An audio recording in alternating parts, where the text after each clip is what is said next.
नांदेड़ शहर में स्कूलों के दोबारा बंद होने के आसार।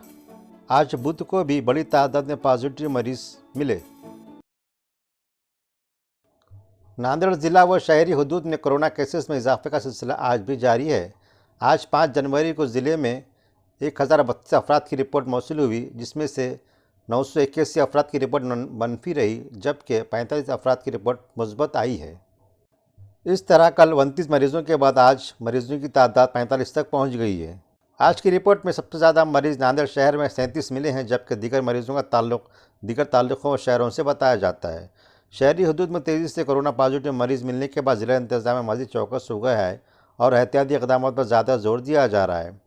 ऐसे में अब नांदेड़ शहरी हुदूद में स्कूलों को दोबारा बंद किया जा सकता है। रियासत के बेशतर अहम शहरों में 31 जनवरी तक अव्वल ता 8वीं जमात तक स्कूलों को बंद करने का फैसला किया गया है। नांदेड़ में कोरोना केसेस की बढ़ती रफ्तार को ध्यान में रखते हुए यहाँ पर भी स्कूलों को बंद करने का फैसला जल्द किया जा सकता है।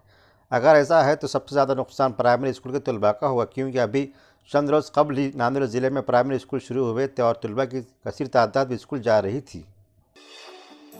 महाराष्ट्र में कॉलेजों को 15 फरवरी तक बंद रखने का फैसला। रियासत के आला और तकनीकी तालीम के वज़ीर उदय सामंत ने कोरोना के बढ़ते हुए फैलाव के पेश नज़र रियासत में यूनिवर्सिटीज़ और कॉलेज को 15 फरवरी तक बंद रखने का फैसला किया है।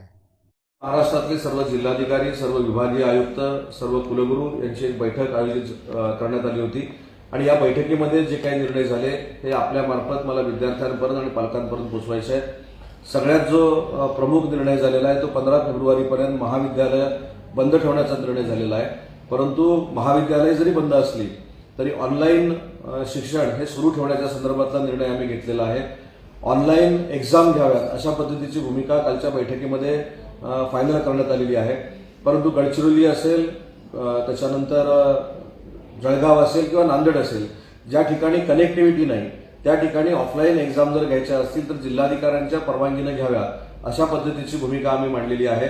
वसतिगृह देखील बंद करण्याचा निर्णय घेतलेला आहे, परंतु परदेशातले विद्यार्थी ज्या वसतिगृहांमध्ये शिकतायत ती वसतिगृह बंद करण्यात येणार नाहीत, कारण परदेशातले विद्यार्थी हे तातडीनं परदेशामध्ये जाऊ शकत नाहीत आणि म्हणून त्यांना सगळ्या सुविधा देण्याच्या संदर्भातला निर्णय घेण्यात आलेला आहे। शिक्षक असतील, शिक्षकेतर कर्मचारी असतील, हे 50% उपस्थितीमध्ये काम करतील, रोटेशन पद्धतीनं काम करतील आणि त्याची क्रमवारी कशी लावायची हे विद्यापीठानं ठरवावं अशा पद्धतीच्या सूचना आम्ही दिलेल्या आहेत।